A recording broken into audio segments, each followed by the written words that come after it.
Bihar EOU के ADG Delhi तलब कर लिए गए हैं। तो ये इस बीच का बड़ा अपडेट है। एडीजी नैयर हसनैन खान दिल्ली तलब किए गए हैं और उन्हें ये बुलाया गया है। क्यों बुलाया गया है? गृह और शिक्षा मंत्रालय ने तलब किया है। प्रकाश, सीधे आपके पास आ रहे हैं। ये एक बहुत बड़ी खबर आपने बताई है।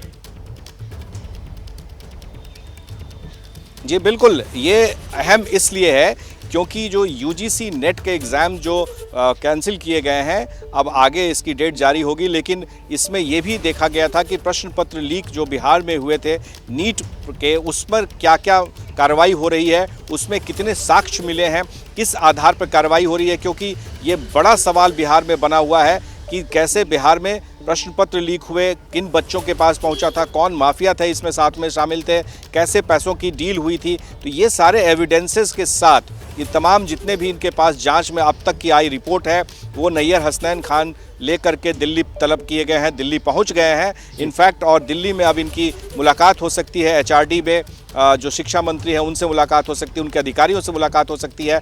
इसकी आगे की जानकारी दी जाएगी। ये अहम इसलिए है क्योंकि इसी के आधार पर देखिए 8 तारीख को सुप्रीम कोर्ट में सुनवाई होनी है, 8 जुलाई को।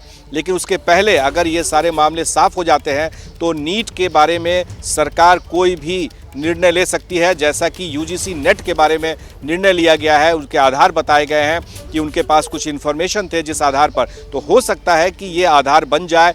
नीट एग्ज़ाम में जिस तरह से प्रश्न पत्र लीक किए गए हैं और अब सारी जानकारी जो हमारे पास दस्तावेज हैं, ये इसके अलावा जो प्रश्न पत्र जले हुए जो पाए गए थे रामकृष्ण नगर में, जिस स्कूल में उन बच्चों को रखा गया था, प्रश्न पत्र के आंसर शीट रटाए गए थे, वो तमाम साक्ष्य के साथ में ये सारी बातें होंगी। तो आज से लेकर कल तक में शिक्षा विभाग को कोई ना कोई निर्णय लेना ही होगा। जैसे ही घड़ी का काटा दोपहर 2:30 पे आए, बबीता जी का दिल सास बहू साजिश के लिए मचल जाए। और ये है इनकी बहू, पूरे दिन ऑफिस की टेंशन हो जाए गॉन जब ये करें अपना फेवरेट शो फ्री टाइम पे ऑन। इनकी तरह आप भी देखिए अपना फेवरेट शो अपने टाइम पर और डाउनलोड कीजिए एबीपी लाइव ऐप अपने स्मार्ट टीवी पर।